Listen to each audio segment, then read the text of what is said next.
Hello friends, आज हम देखेंगे कि कैसे फ्रीक्वेंसी को ऑब्ज़र्व किया जाता है सीआरओ पे एंड कैसे हम उसको मेज़र कर सकते हैं। तो ये हमारे पास इक्विपमेंट है, इसका नाम है फंक्शन जनरेटर। प्रीवियस वीडियो में भी हमने इसके बारे में बताया था। अभी हम इसे ऑन करते हैं और इसके अंदर हम एक सिग्नल जनरेट करते हैं, साइन वेव, और let it be 2 kilohertz.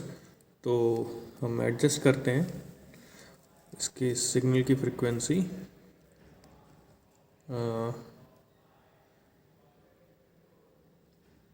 Let it be 2 kilohertz. तो हमने 2 किलोहर्ट्ज़ फंक्शन जनरेटर से सिग्नल जनरेट किया साइनोसोडल, जो कि आप सीआरओ पे ऑब्ज़र्व कर रहे हैं। इस ऑब्ज़र्वेशन को हम कैसे मेज़र करते हैं सीआरओ से फ्रीक्वेंसी को, वो सीखेंगे। तो ये जो सीआरओ का चैनल वाला पार्ट है, यहाँ पे आप देखेंगे कि ये जो हमारा टाइम पर डिवीज़न टीबी वाला जो एक डिस्प्ले में पॉइंट है, उस टीबी वाले पॉइंट को हमने ऑब्ज़र्व करना है। इसमें दिखा हुआ है 0.2 मिली सेकेंड। तो इसको पहले तो सबसे पहले अपने नोट डाउन कर लेना है। और ये टीबी वाला जो पॉइंट है, ये हम जब इस नॉब को ऑपरेट करते हैं तो you can observe that the sinusoidal wave expand और कंप्रेस, ये फैलती है या सिकुड़ती है डिपेंडिंग ऑन ये जो नॉब हम किस पॉइंट पे सेट कर रहे हैं। तो अभी हम चलते हैं 0.2 पे। हमने इसको, अगर आप देखें तो 0.2 पे इसको सेट करेंगे। सीआरओ पे इस वेवफॉर्म को डिवीज़न पे, या इसकी जो एक्सिस है, इसको हम काउंट करेंगे। तो जैसे कि हम एम्पलीट्यूड मेज़र करते हैं, उस एम्पलीट्यूड को मेज़र जब करते हैं तो भी हम इन एक्सिस जो वर्टिकल लाइन्स हैं और हॉरिजॉन्टल लाइन्स हैं, इनका यूज़ करते हैं। सिमिलरली जब हम फ्रीक्वेंसी को मेज़र करेंगे तो हमें हॉरिजॉन्टल एक्सिस का यूज़ करना है। इस हॉरिजॉन्टल एक्सिस पे हमने number of cycle, first 1 cycle की रिपीटिशन देखनी है, कहाँ से स्टार्ट हो रही है और कहाँ से दोबारा से रिपीट हो रहा है। तो इसकी सिग्नल को अगर हम ऑब्ज़र्व करें तो ये बिल्कुल सेंटर पे हमने सेट किया हुआ है इसे। अब इसे ऑब्ज़र्व कर रहे हैं, थोड़ा सा इसे बैक साइड में करते हैं। हाँ, तो ये पॉइंट है हमारा इस एक्सिस का ओरिजिन 0,0, जो सीआरओ स्क्रीन पे दिख रहा है। इस पॉइंट से ये वेव आया, साइनोसोडल वेव, पीक पॉजिटिव गया, फिर ये नेगेटिव पीक गया। इसके बाद इस पॉइंट पे आके ये फिर से रिपीट कर रहा है।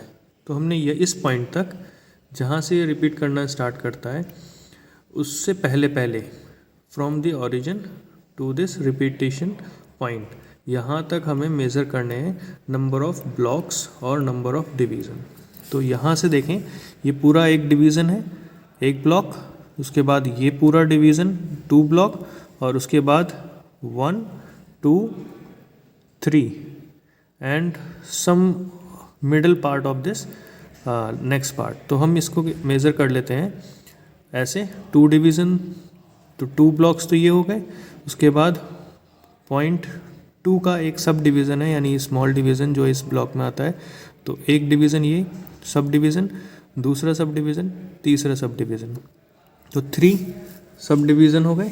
तो इसको अगर हम इन ब्लॉक्स में मल्टीप्लाई करके चेक करेंगे टोटल कितने डिवीज़न हो गए हैं, ये हो जाएंगे हमारे 2 डिवीज़न प्लस 0.6, क्योंकि एक जो डिवीज़न है वो आपका 0.2 का है।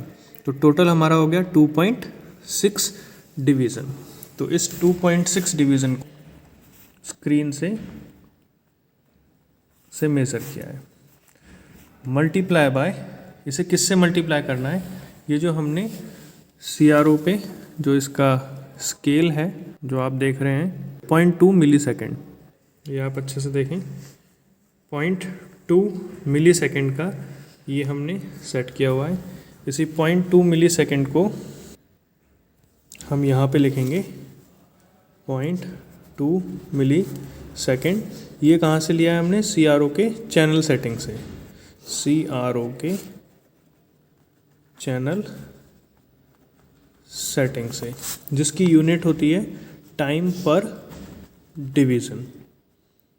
ठीक है, तो अभी हम इसको जब मल्टीप्लाई करेंगे कैलकुलेटर से तो डिवीज़न से डिवीज़न कैंसिल आउट होगा, तो 2.6 मल्टीप्लाई बाय 0.2 मिली सेकेंड हमें मिलेगा। तो जब हम इनकी मल्टीप्लिकेशन करते हैं तो हमें मिलता है 0.52 मिली सेकेंड। और हम जानते हैं अगर फ्रीक्वेंसी कैलकुलेट करनी है F is equal to 1/T time. तो ये वाली जब हमने कैलकुलेशन किया है 0.52 मिली सेकेंड, इसको हम यहाँ पे प्लेस करेंगे तो 1 डिवाइडेड बाय 0.52 मिली सेकेंड। तो मिली को हम क्या कर देंगे?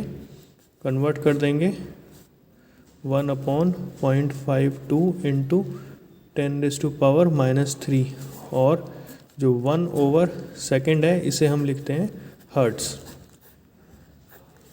तो इस मिली को हम ऊपर रेसिप्रोकल में लेके जाएंगे तो हमारे पास आएगा 0.52 मल्टीप्लाई बाय 10⁻³ हर्ट्ज़, क्योंकि 1/सेकेंड को हमने इस 1/सेकेंड को हर्ट्ज़ में लिख दिया।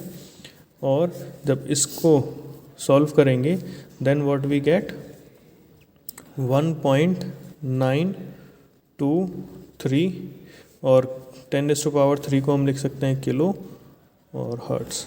तो approximately equal to 1.923 which is generated from function generator, that is 2 kilohertz, and it is observed on CRO, and we have calculated nearby or approximate value from the observation on CRO, which is 1.923 kilohertz. Thank you for watching and have a nice day.